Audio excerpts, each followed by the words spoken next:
আজকে তোমাদের সাথে আইবুড়ো ভাতের একটা ছোট্টখাটো ব্লগ শেয়ার করছি।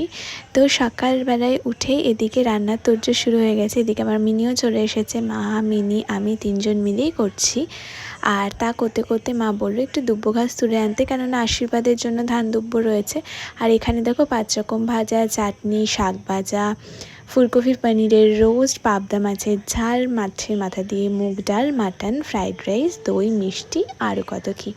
তো ফার্স্টে ভাবলাম আমি হলুদ শাড়িটা পরবো, তারপরে ভাবলাম এই লাল, তারপরে তো এই গ্রিন শাড়িটা বার করেছি মায়ের ওয়ার্ড্রপ খুঁজে। এই শাড়িটার বয়স আমার বয়সের থেকেও মনে হয় বেশি।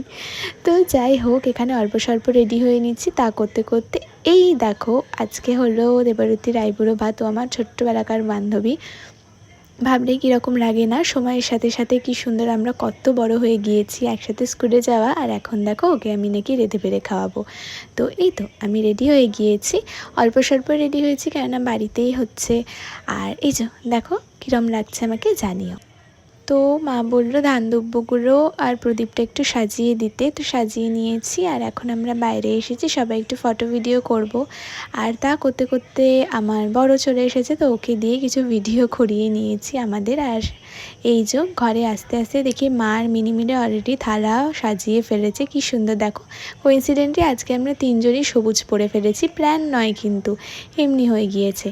আর আমিও একটু ফুল আর আমের পল্লব দিয়ে সাজিয়ে দিচ্ছি আর কি, সবাই মিলেই হাতে পারে করেছি আমরা। আর এখন তো সেরকম আমি ব্লগ দিতে পারি না, এখন ভীষণই ব্যস্ত। তো যেটুকুনি তোমাদের সাথে শেয়ার করতে পারছি তোমাদের সাথে শেয়ার করার চেষ্টা করছি। তো চ্যানেলটাকে সাবস্ক্রাইব করে দিও আর একটা লাইক করো, লাইক করলে আমার ভালো লাগে, আর কমেন্ট করলে তো অবশ্যই।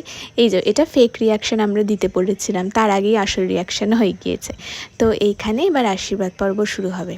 আসলে ভিডিও করবো বলে ওকে বললাম যে তুই আবার দরজাটা খুলে ঢোক, তার আগে কিন্তু ওর অলরেডি আসল রিয়াকশান দেওয়া হয়ে গিয়েছে। তো এই যে সবাই মিলে আমরা এখন আশীর্বাদ করে ফেলছি, সেটাই আর কি আমরা বলছিলাম যে দিনের সাথে সাথে আমরাও কত বড় হয়ে গিয়েছি। এখানে ওর কাছ থেকে আমি আশীর্বাদ নিয়ে নিচ্ছি, কেননা ও আমার থেকে আর কি বড়, সেই হিসেবে আগে যেহেতু ওর বিয়ে হচ্ছে।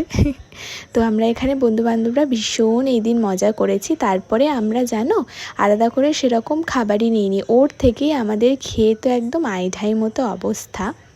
আর সত্যি বলতে গিয়ে এত কিছুর মধ্যে ওর জন্য যে একটা গিফট কেনা হয়েছে, শাড়ি ব্লাউজ যেটা দিতে হয়, আমরা সেটা ভুলেই গিয়েছি। তো এই তো খেতে বসে গেছে, আমি ফ্রাইড রাইসের সাথে পনির আর মাটন নিয়েছি, আর লাস্টে তাই মা ওকে গিফটটা দিয়ে দিল। তো ব্যাস এইভাবেই কাটলো, চলো টাটা।